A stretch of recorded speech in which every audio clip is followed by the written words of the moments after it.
রবীন্দ্রনাথ ঠাকুর নিয়ে আলোচনা করবো। যারা চ্যানেলটি সাবস্ক্রাইব করেন, চ্যানেলটি সাবস্ক্রাইব করে রাখলে তোমাদের অনেক উপকারে আসবে। রবীন্দ্রনাথ ঠাকুর হায়াত মাহমুদ লিখেছেন। রবীন্দ্রনাথ ঠাকুর সম্পর্কে তোমরা এখানে রিডিং করলে তোমরা নিজেরা অবশ্যই বুঝতে পারবে।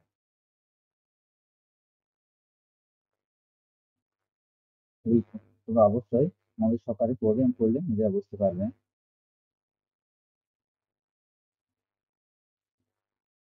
শব্দের অর্থগুলো তোমরা পড়বে।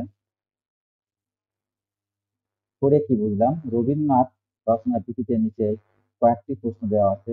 তোমার একজন সহপাঠীর সাথে এগুলো নিয়ে আলোচনা করো এবং সংক্ষেপে উত্তর তৈরি করো। প্রিন্স দ্বারকানাথের পৌত্র হয়েও রাজা হালে মানুষ হননি তিনি। লেখক কি কি কারণে রবীন্দ্রনাথ সম্পর্কে মন্তব্য করেছেন? এখন এর উত্তরে চলে আসছি। দেখো এখানে একটা প্রশ্ন রয়েছে, এর উত্তর। রবীন্দ্রনাথ ঠাকুরের এই মন্তব্যের মাধ্যমে প্রিন্স দ্বারকানাথের বাইরে রাজনীতিক বা ক্ষতিপ্রাপ্তির জটিল সম্পর্কের বিষয়ে স্পষ্টভাবে মন্তব্য করেন। দ্বারকানাথ রাজনৈতিক পরিকল্পনা বা নীতির পরিপ্রেক্ষিতে প্রধানত সংশ্লিষ্ট ছিলেন, যা তাকে একটি রাজার হালে মানুষ হতে আটকানোর সম্ভাবনা বোঝায়।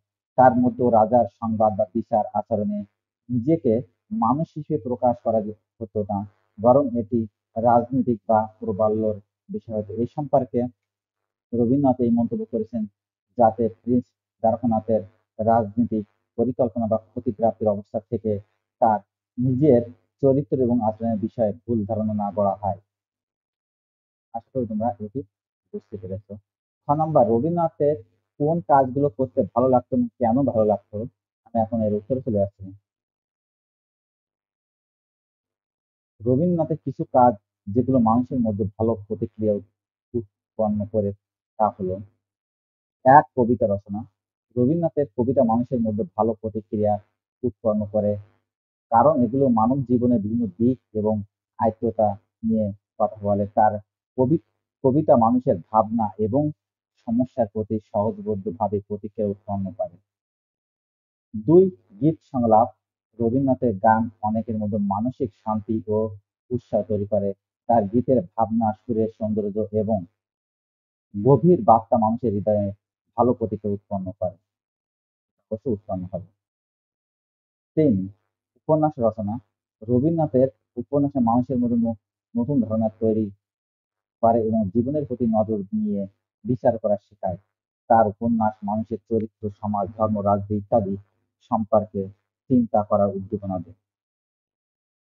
এই কাজগুলি মানুষের ভালোর প্রতিক্রিয়া উৎপন্ন করে, কারণ এগুলি মানব জীবনের বিভিন্ন দিক ও মানুষের ভাবনা নিয়ে চিন্তা করে এবং সহজবোধ্যভাবে ব্যক্তিগত অভিজ্ঞতা নিয়ে কথা বলেন।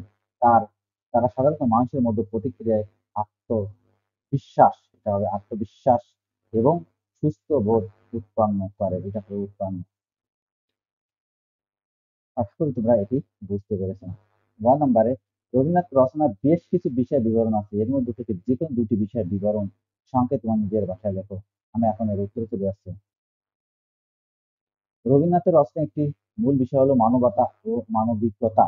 তিনি মানুষের অন্তর্মুখের জ্যোতি আলোকিত করে দেওয়ার মাধ্যমে মানবিকতা এবং নানান মানবিক দুর্দশার সাথে যুক্ত হন।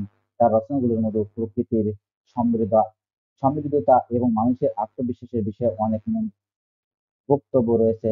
আরেকটি গুরুত্বপূর্ণ বিষয় হলো ধর্ম ও ধর্মীয় বিচারের অন্যতর চিন্তা। রবীন্দ্রনাথ ধর্ম আধ্যাত্মিকতা সম্পর্কে অনেক গভীরভাবে চিন্তা করেন এবং তার রচনাগুলিতে ধর্মীয় মূল্যবোধ এবং মানুষের আত্মীয়তা নিয়ে বিভিন্ন বিচারে প্রকাশ করেন।